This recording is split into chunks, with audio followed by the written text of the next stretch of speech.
Hey, Kev. Hey, Long Amy. time no see. Ah, gosh, it feels like forever. I know. It's been another hour. Still waiting for our Christmas presents, too. Yeah, still waiting.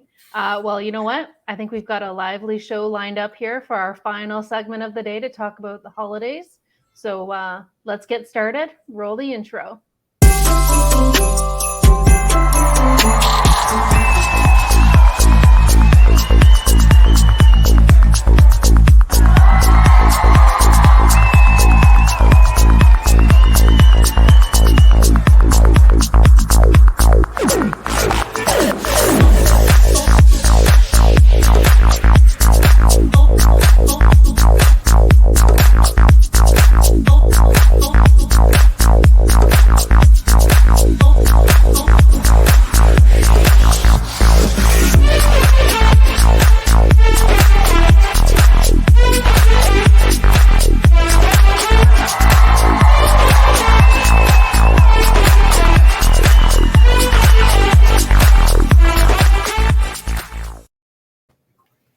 Well, Kev, we're in our final segment of the day to talk about holidays.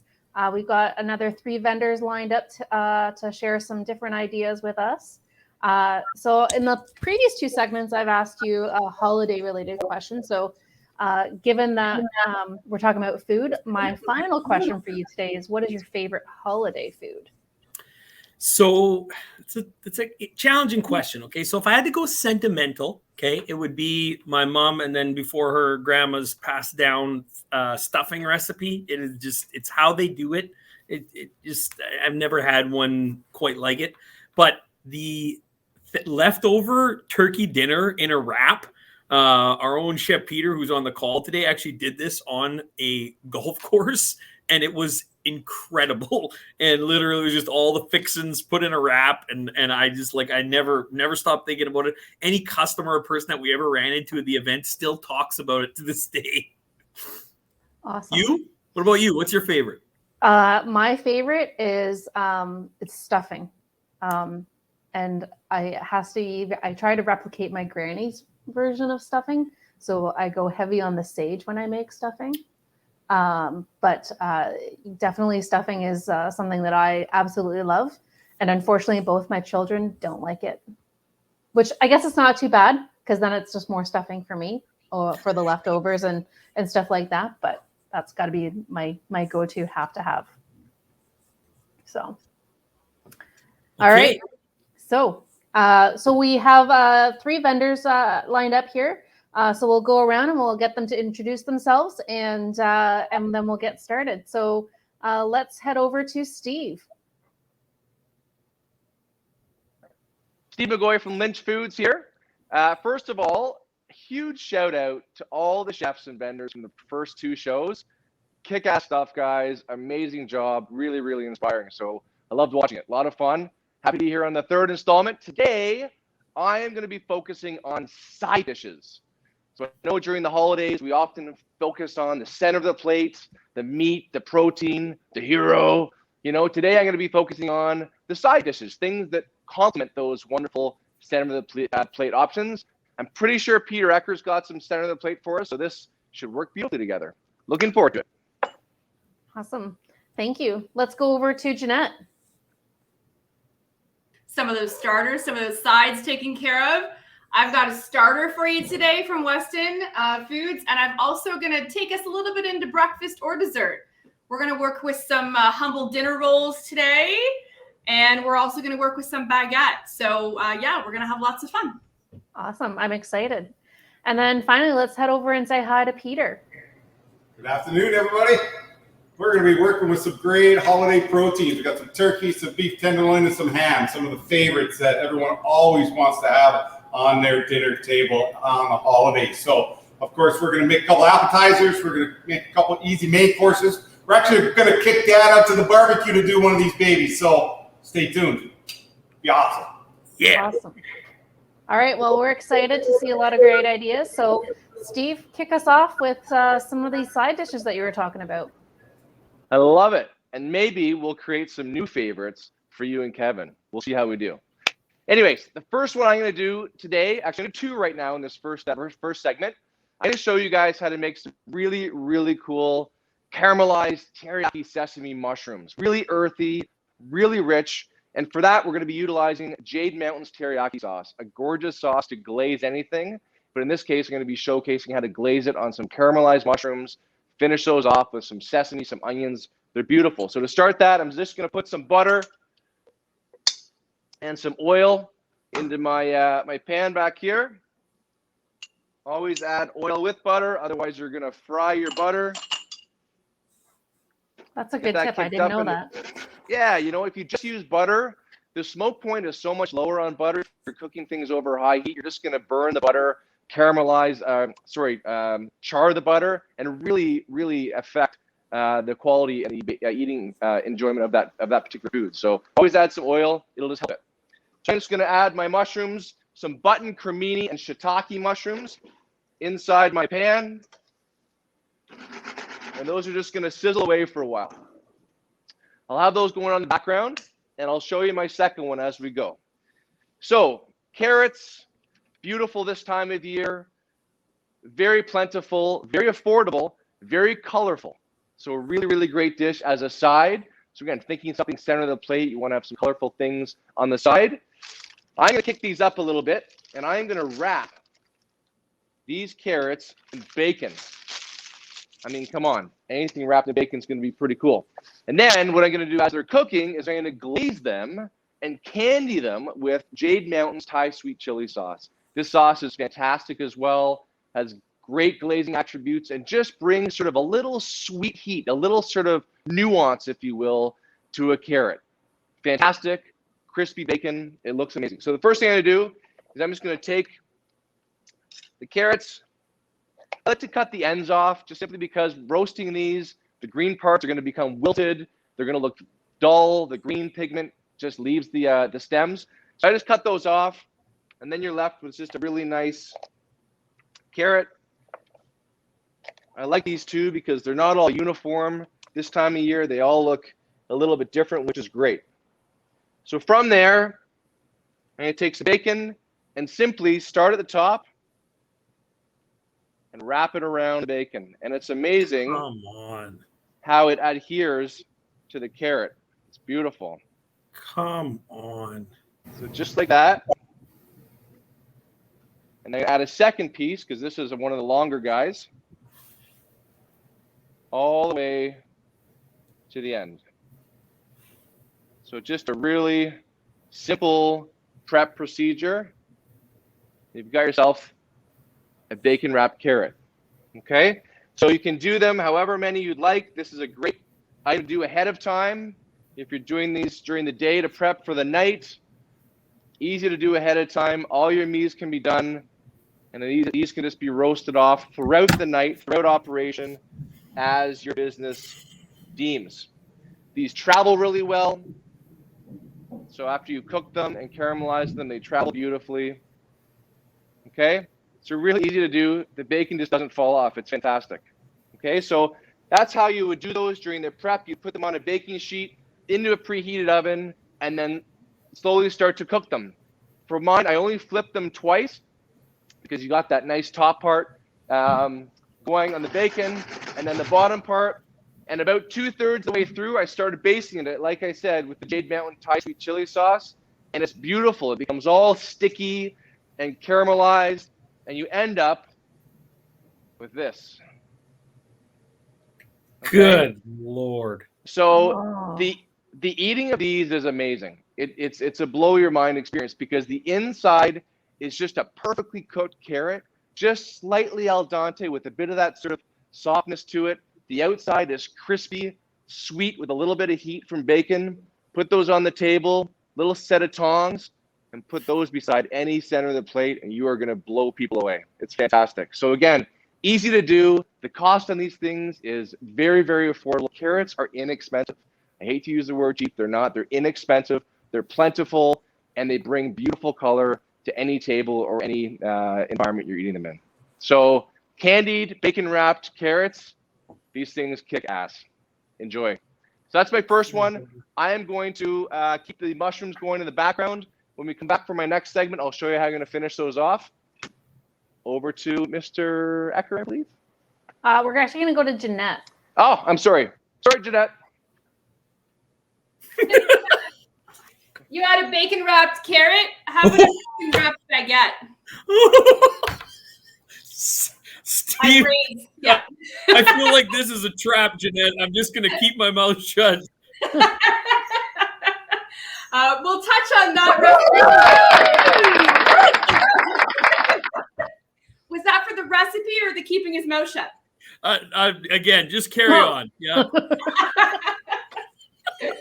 So yes, we'll touch on that recipe just at the end because I think it's a whole other show. Today we're going to start with some dinner rolls. Your humble white dinner roll. So many of our operators have these. It's usually on the table. It's done with bread and butter, simple, easy. So let's take this into a breakfast application or even into a potential dessert application. And that's a stuffed dinner roll. So in a world where, we're looking at getting creative, you guys have got these in your freezers, thaw those out and we can start to stuff them. This is a great alternative to perhaps a pastry or Danish in the morning. And also something that's easily added to the dessert tray, depending upon your recipe. So I have made, today I'm going to show you an apple cream cheese. So I've just got some cream cheese. I've done some apple pie filling. I've sweetened it a little because, it needs it, sure. A little icing sugar and a little cinnamon. So all mixed together. I've put it all in a piping bag. And all I'm going to do is quite literally take these guys, stab them in the middle, and fill them up nice and full. Throw them on the tray. So we'll just do a couple there, a couple more added to what I've already done here. Again, just all I've done, you can see I've just stabbed that guy and just filled up the center. So a little bit of melted butter in this case. Can we get like a hot check on global inventory of piping bags? Because I feel like after today's events, there's gonna be a massive demand for piping bags. Well, luckily we're a Ziploc bag will work too, right? So we can get creative if we have to. So all of that, and this one I like to sprinkle with a little bit of cinnamon sugar. My legs are getting in the way here. So a little bit of a cinnamon sugar just on top, just adds that again, like you need a little more sweetness, just that extra. And then that goes in the oven. I would bake these for maybe 5 to 7 minutes, not a huge amount of time. You're really just warming it. You're really just, getting that glaze of that butter and sugar going. They're going to look beautiful. Toss this guy aside. And then you end up with these. And this colors don't go so well in this one, but you can see that beautifully stuffed dinner roll. Easy application to just add, for breakfast. That apple cinnamon is great. Very similar to what you get in a Danish. I also did a cannoli filling in some, a little bit of a ricotta and chocolate chips with some cream. And I did a pumpkin spice, which would be a beautiful one as well for dessert. So take these, simply add these to your dessert platter. And all of a sudden you have other options and you're using that product that is in the freezer and again, cross-utilizing it because I like to save us all some money and some time and some effort. Wow. Those look delicious. I was like, yeah. So I think we said this earlier in another segment is really the concept of things being a blank canvas. And how, you have a variety of different fillings that you're as an option, to put on there. So a lot of different great ideas there. Very interesting ideas. I like those. Simple and easy. Another great Christmas one is that Black Forest. So cherry and chocolate chips, cherry pie filling chocolate chip. I mean, this falls at a perfect season of holidays and get-togethers, and because we're all going to get there, and catering and all those things, right? This is going to meet so many of those potential applications. Wow, delicious. Kev, are you hungry? Just a little. Just a little? Yeah. Bacon wrapped baguette. gosh. Like literally right after, I didn't think Magui could, raise the game anymore. And Jeanette wraps a baguette in bacon. I know. I'm excited to see what's going to happen with that later on. So thanks, Jeanette. Let's head over to Peter. Awesome. Well, thanks a lot. So the first dish that we're talking a little bit about was the turkey here. So I chose a product where it's just the breast and the bone inside. So no leg in this product here. But fabulous is that you cook it right in the bag. So you can cook it from frozen if you like. I actually, because you have to poke a hole in the bag anyway, I like to take my oven thermometer and put it right in there and then put it right in the oven. So once it's in the turkey breast like this, you don't have to worry about, is it ready? Is it ready? You can see right on the dial if the product is ready. So basically this is a take and bake turkey, all set and ready to go. Now that's one thing. Now taking the turkey itself and turning it into things, this is where it becomes a little bit more exciting. So, sorry, Steve. Yeah, we're ready. Sorry. Okay. So we have the turkey breast that I've sliced some steaks from. We're going to send Dad out to the barbecue to barbecue these babies. And we're also going to create an appetizer called turkey calamari. So this is going to be wonderful. So what we're going to do is we'll take the steaks here now. We'll baste it with a little bit of the olive oil, a little bit of salt. Turkey's lean, right? So you want to have a little bit on there so it doesn't stick on the grill. A little bit of salt like that. Just marinate it a bit, both sides. And it goes right onto the charbroiler like this, like a nice steak. Now you've heard about the turkey deep fryer. So I got my version of the turkey deep fryer going on with an appetizer with the turkey calamari. So I have one of Sysco's classic bread and batters here. And basically we have just raw strips of turkey that we put right in the batter. We have our turkey fryer outside. I got the guys keeping an eye on it. And then we're going to toss that 1 minute in the fryer. You got a beautiful appetizer. So that one we're going to come back and talk to in just a minute. Well, leading up to that, of course, we're going to talk a little bit about the Black Forest ham. So I chose this one because it's very versatile. People are, whether you're buying a bone-in or whether you're buying something like this here, it's really great for the luncheon meats, great to make a ham steak. But once again, we want to be a little creative and we want to make some appetizers with this ham. So what's going on here? We have the ham has been pulsed. We have the onions, pickles, things you normally have around. And we made it salad. But instead of using mayonnaise, we use a cucumber and a little wasabi inside there. So it made almost like a tzatziki, little spicy tzatziki. So what we're going to do with this dish here, we're going to make some deviled eggs. We're going to make double deviled eggs. So we got the deviled ham and the deviled eggs. So I'm keeping the yolk on the side for garnish. It's like this. Set them up and you have your mixtures ready to go. So basically, very easy product like this here. And we'll garnish it up with a little bit of the pickle and a little bit of the yolk on top. And then you get a nice little appetizer tray just like this for your guests, right? Got it on a little bit of some cilantro puree, just jazzing it up. So this turns itself into a wonderful way to use deviled ham with deviled eggs and have yourself a double appetizer. So we'll be right back with the barbecue into the turkey breast. Right on. Awesome. Wow. That's Kev, I don't know about you, but I've never seen, I thought deviled eggs were deviled eggs just the way that my mom used to make them. So, that's an interesting way. I would definitely like to try one of those. I got to steal your term again, Amy. Blank canvas. Yep. No rules.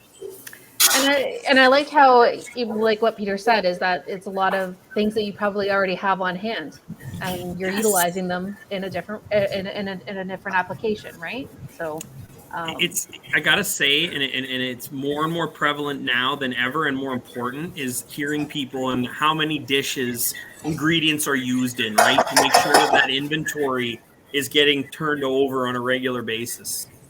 Yeah, so maybe he's, like he said, using that ham and a ham steak maybe at breakfast time, and then using it for this later, or a wide variety of times across the menu through at different day parts. So a lot of great ideas there.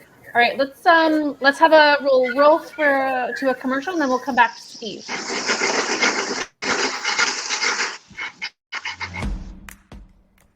Sysco is Canada's leading restaurant supplier, with more than 14 locations across the country, servicing every province and territory.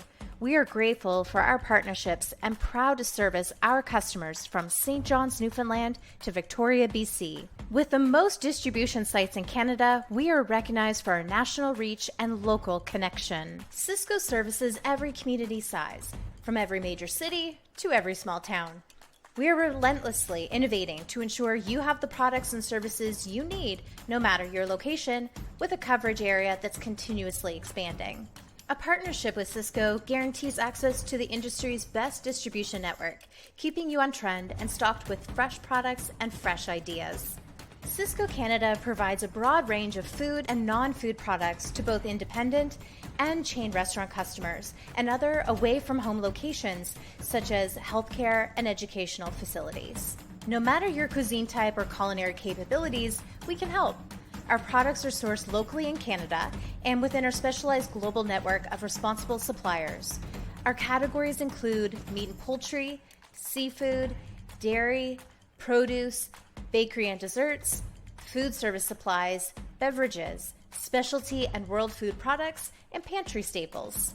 Locally focused, our regional teams provide the hands-on customer service that sets us apart, ensuring you have what you need when you need it. Visit Sysco.ca to learn more. All right, let's head over to Steve and see what's happening with this mushroom. Hey, we're back over here. So listen, I want to finish these up really quickly and then jump into another dish. My mushrooms are looking super sexy. I don't know if you can see them. They look amazing, nice and caramelized. I'm now going to take some of that Jade Mountain teriyaki sauce I talked about before. I'm going to hit that pan with it, and it's going to instantly start heating and caramelizing and looking for something to stick to. In this case, it's going to be the mushrooms.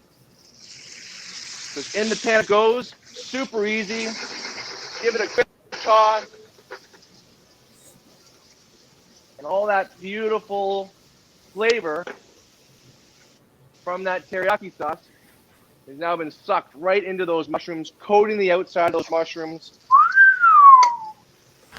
And now you can just place those into a serving vessel of choice. Again, what an easy, easy side dish just before everyone sits down. Hit that, place that on the table, some sesames, and that is going to smell up your dining room, wherever you happen to be eating. A little seasoning and some green onions just on the top. And you've got yourself some absolutely blow away teriyaki sesame mushrooms. Come Right. on. Look Just at that. And so easy. And guys, Cav and Amy, you both talked about ski rationality. Rationalizing Yes. stuff you bring into your restaurant. This type of sauce could be used on wings. It could be used as a dessert topping. It could be used in this application. But the more you can rationalize your SKU, the less waste you'll have, the more money you'll make. It's that simple.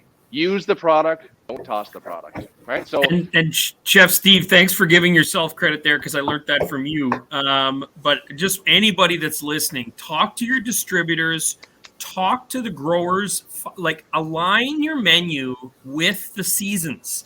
You know, it's wherever you're from, you know, have those conversations. I get that, you know, that we can get things year round in the world, but think about those and have those conversations. And Steve, I just love that you're working with carrots. I love that you're working with mushrooms, like things that are close to home and that are replenishable and that our bodies actually like is how in our culture and where we live are accustomed to, right? well, and you can utilize the same product on different items on your menu without polarizing the menu. It can be completely different, and it tastes different with different carriers. So super important. I mean, we all know how tough labor is and food costs and all that kind of stuff. So this stuff is really, really important. So I'm going to jump really quickly to my actual second little dish here. I'm going to take ham, because I think ham gets a bad rap around holiday time. It's kind of like the afterthought. It's like, well, someone's doing a turkey, someone's doing roast beef. The ham is just kind of like can I bring a ham? Can I contribute to dinner? It's kind of like that afterthought.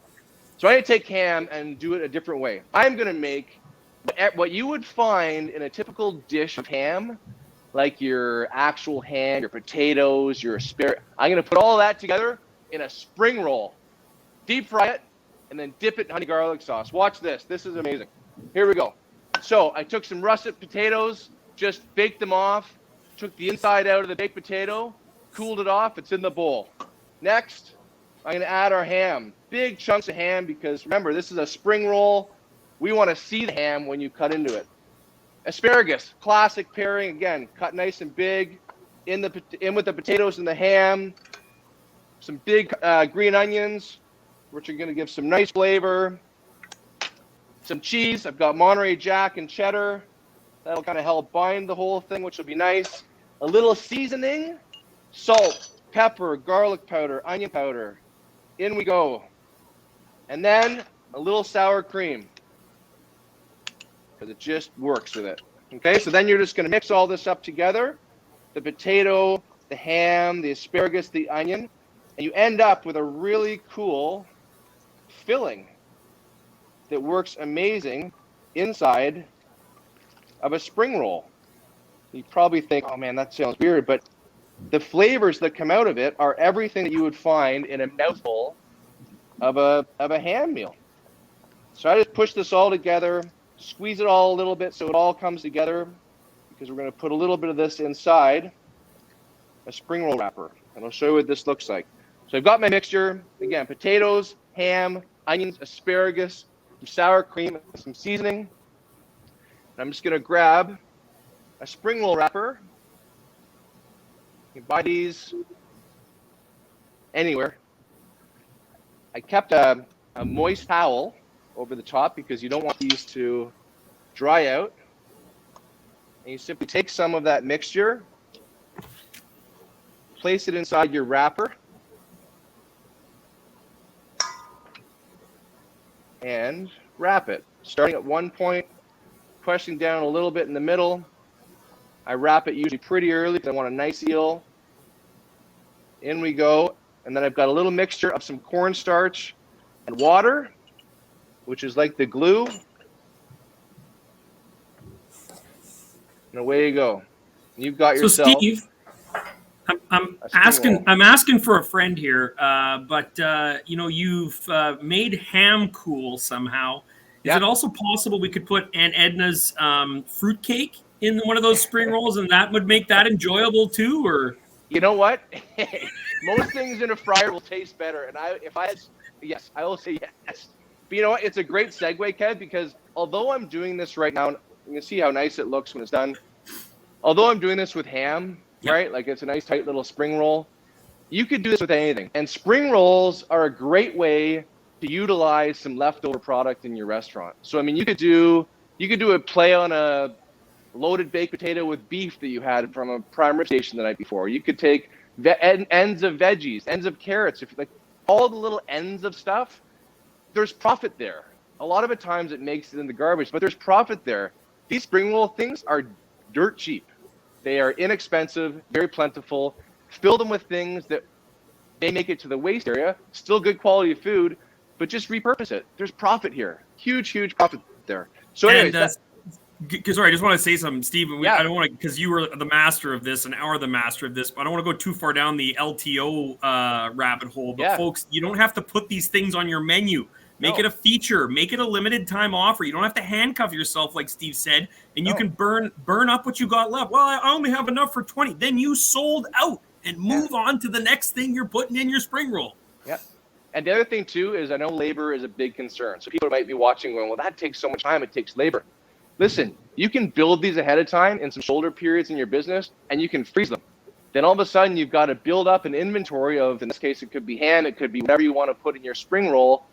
And all of a sudden, you've got an inventory that cooked beautifully from frozen, and you really haven't tasked your operation adversely, so it costs more for you to make it. So think of those shoulder periods. Think of people that aren't doing much in between sort of a lunch and dinner service. Set up a rolling station. Once you get going, it's pretty easy to do. So I just want to show what these look like. Here's a big old plate of them at the end. They look awesome, right? So you've got a honey garlic dipping sauce I'm using for this. So Jade Mountain honey garlic. But the point I want you to see is, look inside there. Big chunks of ham, asparagus, green onion. Like as a side dish, really cool, right? Pop it down on the table.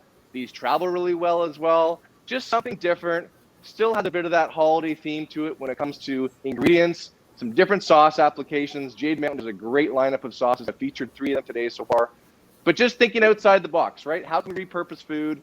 How can we extend our line of things we bring in the restaurant and just having fun with it? So ham stuffed spring rolls, giddy up.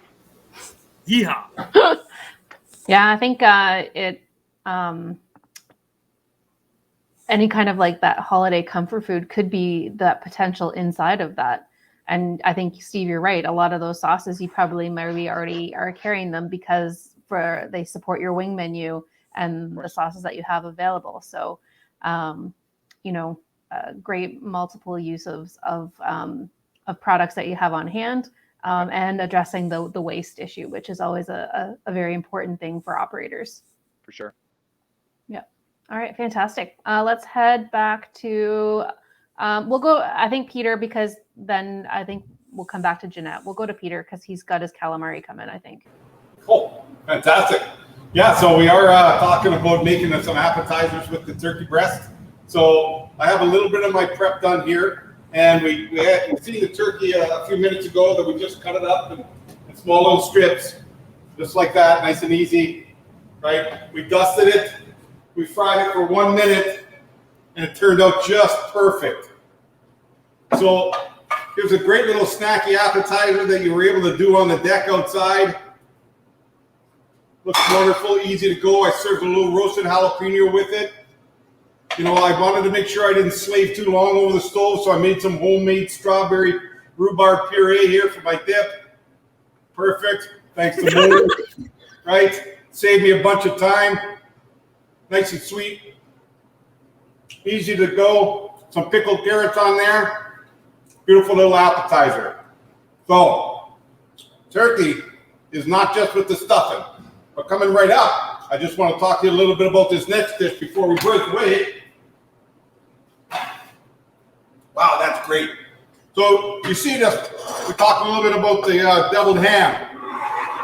So we have our bread here. So we got some bread left over from bread we didn't use for stuffing. And we made a deviled ham sandwich. Fantastic, that's it. No, I'm just kidding. So what we did is we used a beautiful Jade Mountain tempura batter. We made a little dip. And we are going to deep fry these sandwiches, okay? So what do? We got a little bit of the deviled ham ready to go. Goes right in the middle of the bread. You can make these the day before. I prefer it the day before. The bread sets up real nice, right? So you just set it in the sandwich like this. Beautiful. You got the other piece on top. I'm going to be cutting mine in half. I like the half in the presentation. Works extremely well. So again, we had the deep fryer on outside on the deck. So why not just keep using it? The oil's hot and ready to go. So we're going to take these sandwiches. We're going to put them in the tempura batter just like this. Roll them around. They go in the fryer for about 2 minutes. That is going to be crispy and unbelievable. So we'll be right back and we'll see what this looks like. All right. I'm on the edge of my seat already. So looking forward to that. Let's head over to Jeanette. Awesome. So we are working now with some baguette. So I know I gave you a sneak peek into a couple extravagant ideas over here behind me, but I want to start with something simple and something that is a great starter. We're all talking about starters. We didn't even plan that, but we all have, or so many restaurants have, garlic bread on that menu in some fashion. So I just wanted to show you a different way to present it. So your typical garlic bread here. I mean, we've got Sysco branded baguette. This is a product that is par-baked, and so you finish it yourself in the oven, and then you can go ahead and dress it up however you wish. So obviously in this case, again, a Sysco branded garlic spread too.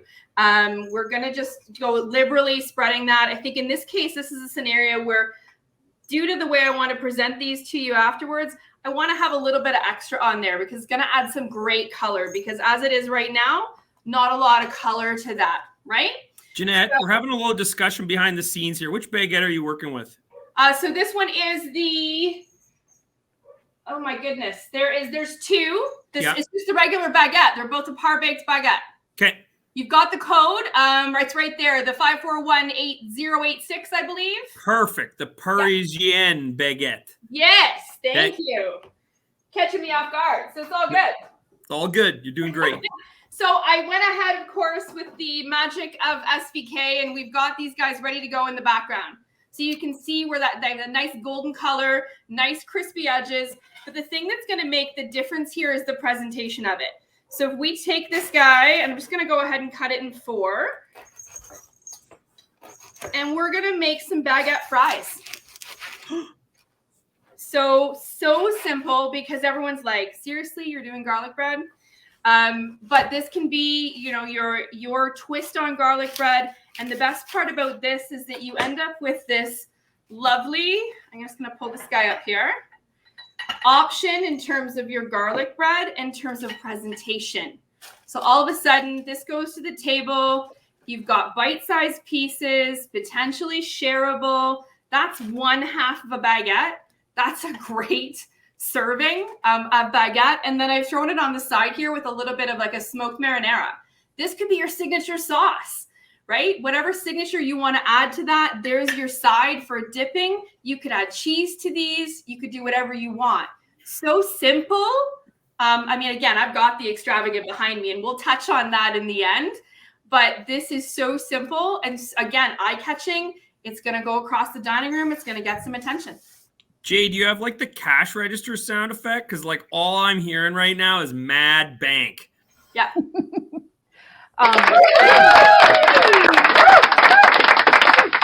So there were, like Kevin said,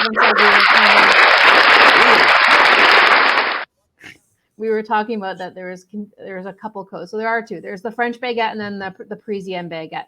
Yes. So depending on the application, the Parisienne baguette is it's wider and longer than the other one. So just depending on what you're going to be using. So where you might need a bit more of a width if you were using it for whatever application. So if I did the wider baguette, I'd probably cut each piece in 3 versus 2. Again, it's going to create that same look for you. But again, quick, easy, grab, dip, and go.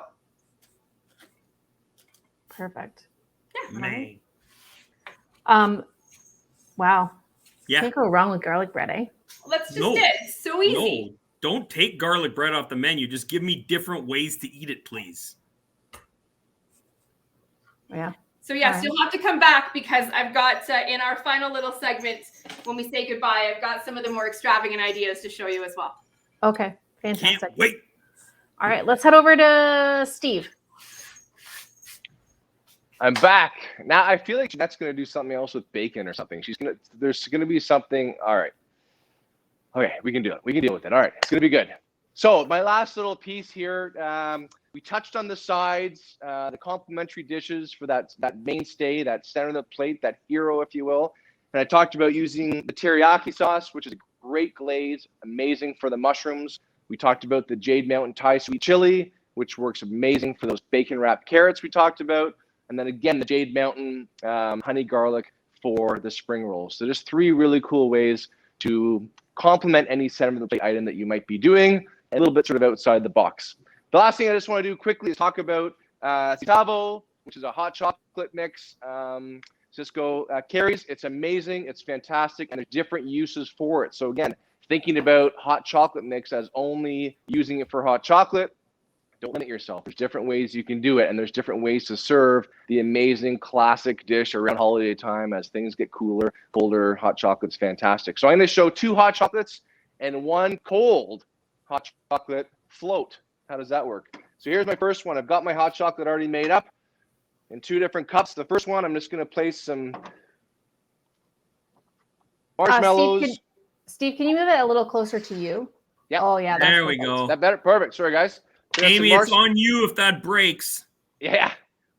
Fall over. I've got some marshmallows there, which is awesome. I've got some whipped cream. We talked about piping bags already. I'm going to keep piping away here. So some whipped cream just going to go inside. Beautiful, just like such. And then I'm going to take some candy canes that I've crushed up, place those over the top. I'm going to take a piece of candied bacon that I made a swirl. I'm going to stick that inside there. And then I'm going to hang a candy cane on the edge. And I'm going to stick a big old straw right there.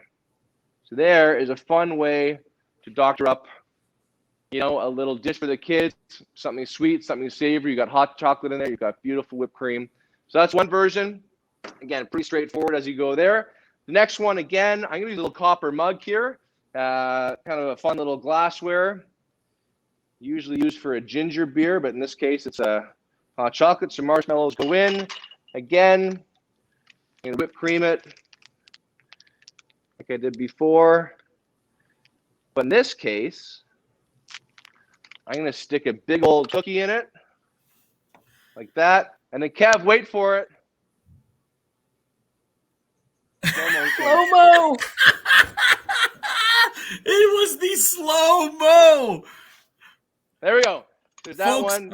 for those of you that aren't familiar with the Satavo hot chocolate, it actually isn't insanely sweet. Nope. And so as you're watching Steve do this, keep in mind that for those, that might be a little rich. I actually think that's what makes the Satavo hot chocolate perfect for these applications, is it's not as like too sweet like a lot of the other hot chocolates. And the other thing too, Kev, is it's super super clean. It's super clean. There's like 5 ingredients in it. It's amazing. It's really, really good. Yeah. Are you going to hold those up close to the camera now for us, Chef? I am, but I have one more. Oh, hold on. Okay. Don't rush. So I will tell you my one thing about Satavo hot chocolate is that when I first joined Sysco, I used to get emails from all over the place, people asking me where they can get Satavo hot chocolate because they had tried it in somewhere they had visited, that whether it was like maybe a hotel or somewhere, and maybe that was the packet they saw, or where they're so good. It's just very popular. It was crazy. Like I was getting a lot of inquiries on where they would be able to source it and order it. So your favorite local restaurant is the place to get it. So the last one is actually a cold version of it. I'm doing a hot chocolate float. So you can take this Satavo chocolate that you've made, making the drink, chill it, and then use it as a float. But instead of putting regular ice cream, I'm putting mint chocolate chip ice cream in here. So again, thinking. Okay, while you continue to blow our minds here, I'm also assuming we won't get a massive amount of frothing like we would with soda. Nope, you won't, because it's not carbonated. So here you go. So you got beautiful mint chocolate chip, which is one of my favorites. Maybe just a little whipped cream just on the side, just because you can. And then you've got a beautiful cold drink with some of those classic holiday flavors, you know, little candy cane. I feel like we need Detective Peralta here for a noise. Nice. So there's the first one, kind of a classic. Man. There's your float. Like, come on, really? Like, you're just gonna crush that after dinner. And then your last one, you know, I don't know if you start with the actual hot chocolate or if you start with the cookie, but all good to go. Satavo is amazing. Not just saying it's a wonderful product. Please, and I love that you picked a special vessel. Just something different. You know, yeah, that's how we roll. So there you go, guys. Those are my offerings for today. I don't know if you're coming back to me or not, but just to kind of think outside the box stuff. It's a wonderful time of year to celebrate. Hopefully everybody can celebrate with a bit more of an extended group this year as things kind of lift. But wherever you are, whatever you do, have fun with food. Food should be fun, and do your best to make some amazing offerings for your customers. So thank you very much. And on the flip side, Jeff, if you can't, build little hot chocolate packs. You can do little to-go kits, and you can make them. You can make them with friends, families, your best customers. You can have them as takeaways. What a great idea! Yeah, it's like a thank you instead of a mint at the front door, because you don't want people grabbing with their hands these days. Yes, give them a packet of hot chocolate. It's already safe. They're not in it, right? So fully safe, and away they go. And it's that memory. It's that last little piece of hospitality before people leave your establishment. What a great way to do it. So yeah, for sure, for sure. Well, thanks, Steve. Pleasure. Let's head over to Peter. Oh, fantastic.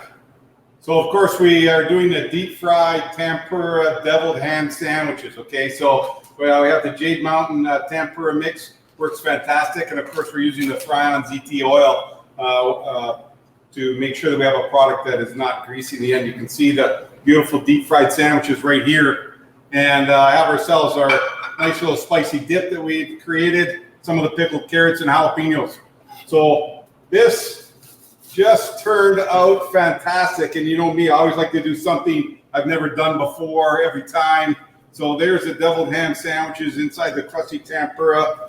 The kids are just going to munch it down, whether it's, whether you had some leftover ham or whatever it was. But this block and barrel Black Forest ham really excelled to where we were headed today. We got a few of the jalapeno slices just to jazz it up, right? And some of the pickled carrot and a wonderful dip. So that was the deviled ham tempura deep fried sandwich.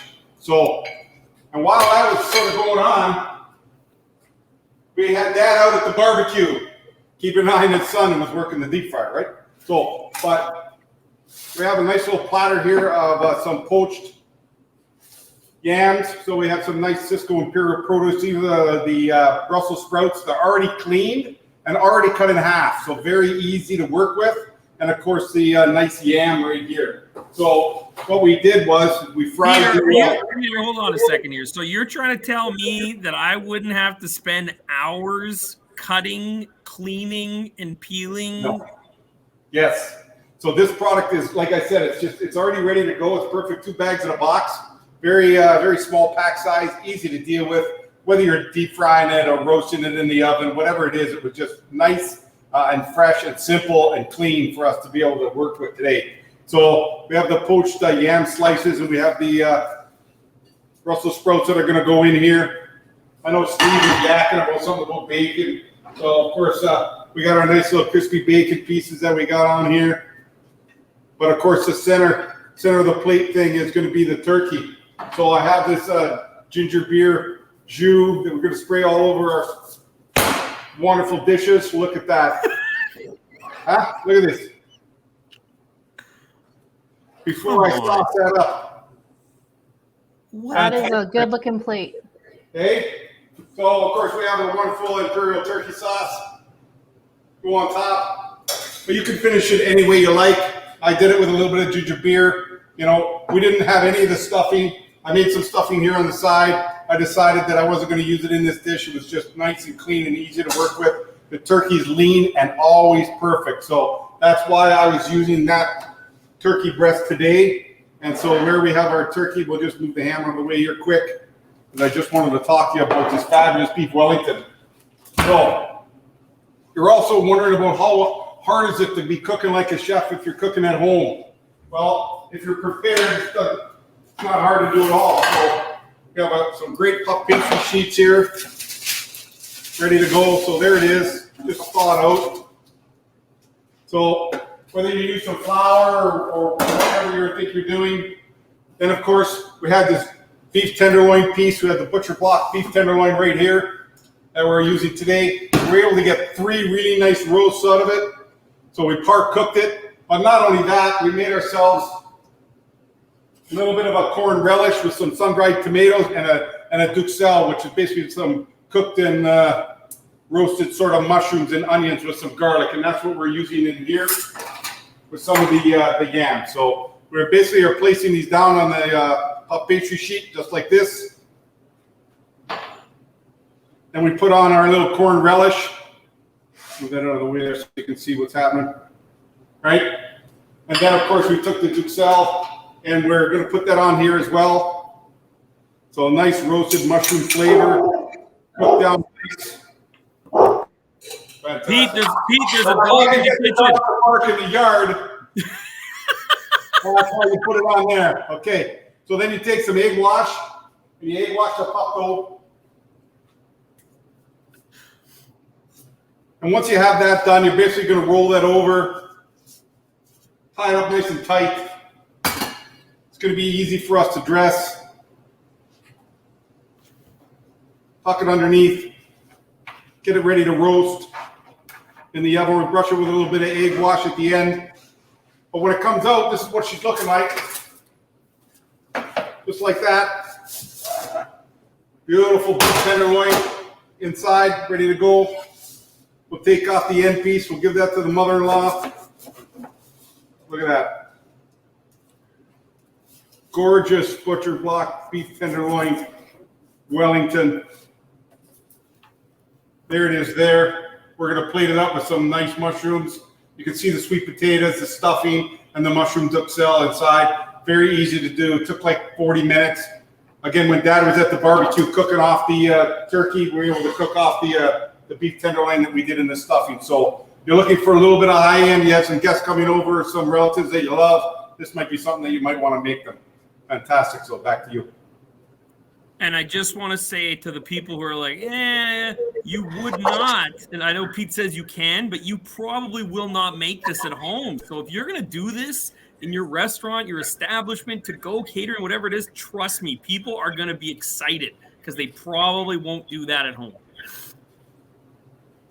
I have to tell you, my daughter, who is 10, she wants to make beef Wellington at home. And Well, there you have it. I'm not sure we can still do it though. I don't know. I'd rather have somebody. 4-612-7986, and I'll be right over. I think that obviously I look at that, the quality's there, and I would definitely want somebody else to do that for me at my local favorite restaurant, possibly. So. No, that was great. Let's head over to Jeanette. I'm really excited to see what's going on here. We're just trying to round it out for you. Have I got you in suspense, Kevin, about the bacon? What is happening right now? Well, so I ultimately, I wanted to kind of bring everything together. I mean, we are talking Sysco branded products, Sysco branded, dinner rolls, simple white dinner rolls. Here's your two baguettes side by side. We were talking about that Parisienne and the French, so you can see that difference. So tons of options. Clearly, we've only touched on a few. I, by the way, took our garlic bread sticks, and in a world where we're going to get into those shareable meals at some point, those larger gatherings, a quick, easy way to do this as well. So whether it is table service or group, you've got your options. But where I really wanted to go as well was just remind you of all those other things we can do with baguettes, right?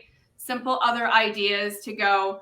But really, where I want to go, and I know you want to go, are these two ideas here in front of me. So ultimately, I took that handmade club sandwich of sorts, and instead of throwing the bacon on the sandwich, I wrapped the outside of it and baked it. So this is an amazing application. It comes with beautiful smoky flavor, nice crisp outside. It does take some time, so it's more of a catering application. You could certainly do smaller scale in the restaurant level as well, but a potentially amazing application. And I'm feeling like it could be a future recipe for a show. And then Amy, your comment earlier about sage stuffing being your favorite, this is just another way. To be honest, my favorite Christmas recipe is Stuffles. If you guys have never tried Stuffles, stuffing waffles. If you haven't, that's also another future show subject. But this is a stuffing-filled baguette. So it is a sage stuffing filled baguette baked in the oven. Imagine that drizzled with a little gravy or a little cranberry glaze. And you all of a sudden have something that started off so simple with a world of opportunity in front of you. Jeanette, I think that you have created maybe the next couple TikTok viral food recipes. Well, I think before I put it all away, I should start recording.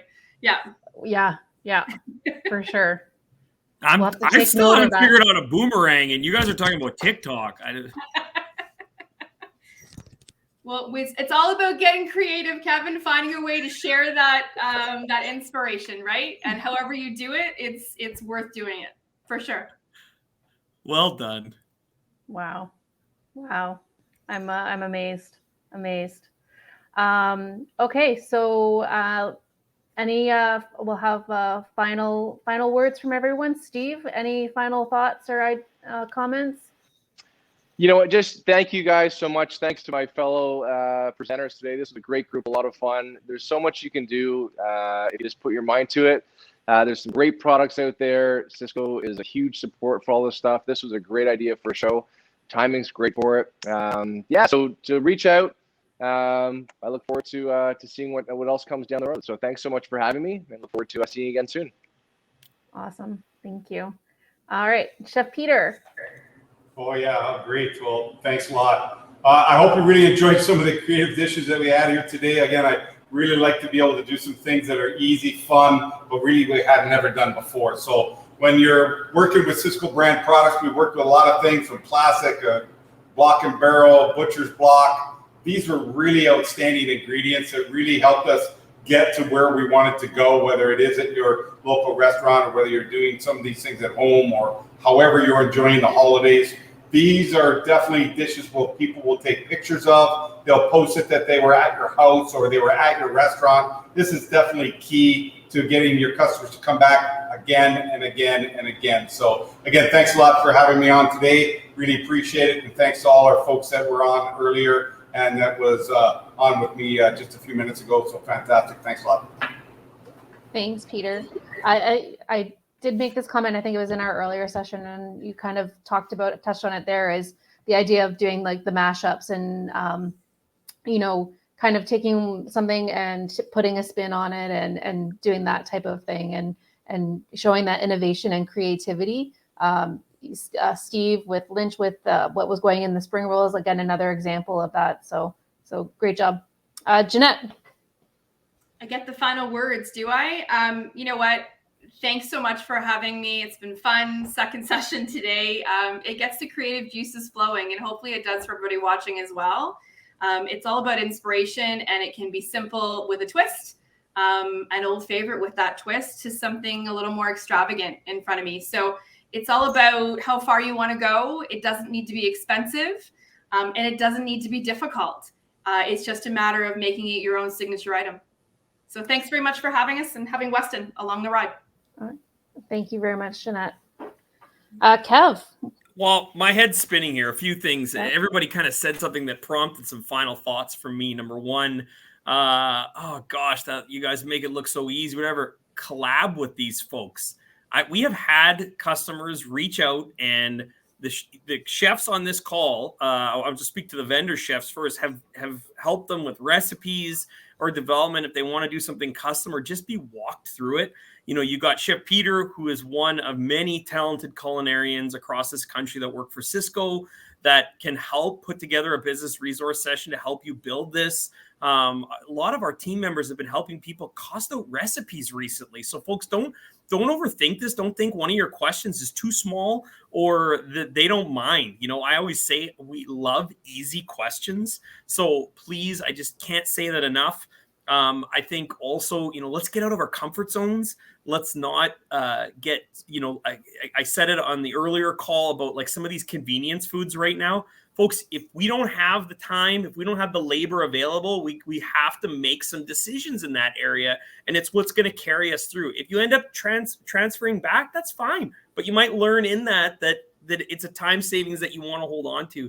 And again, blank canvas.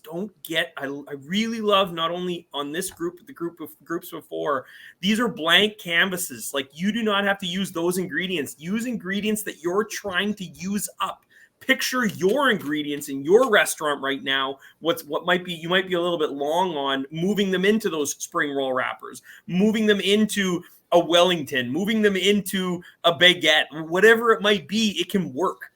So yeah, those are kind of my final thoughts, and just again, appreciating the opportunity. I love working with you, Amy, and I love what everybody brings during this time. I think we're not in the places that we normally are, and yet here we are, making it work, collaborating, and most importantly, being focused on the goal of helping our customers and our industry thrive. Great comments, Kev, and I do love working with you too. You definitely put a smile on my face every day. So, I think that it's been touched on, this is a time, the purpose of today is to show some different ideas, be inspired, and to do your planning. December is going to be here before we know it. So, making some plans on maybe what your offerings are going to be for that time, and using these ideas to kind of think about, hey, this is something that I want to do, or it's that special LTO menu just for the holidays, or what you're going to offer maybe for take-home meals, so that you have that planned and ready for pre-ordering and have your process in place to maximize the most of the holiday season. So again, we like Kevin said, we have teams across Canada ready to help, and just call us and we'll answer. Thank you very much, everyone, and we'll see you again. Signing off from the Virtual Kitchen Holiday event. Thanks to all our vendors. Thanks to Jay Ashton behind the scenes, killing it today. Melissa Stein, who's putting up the numbers, and the people that watched and commented. We love you.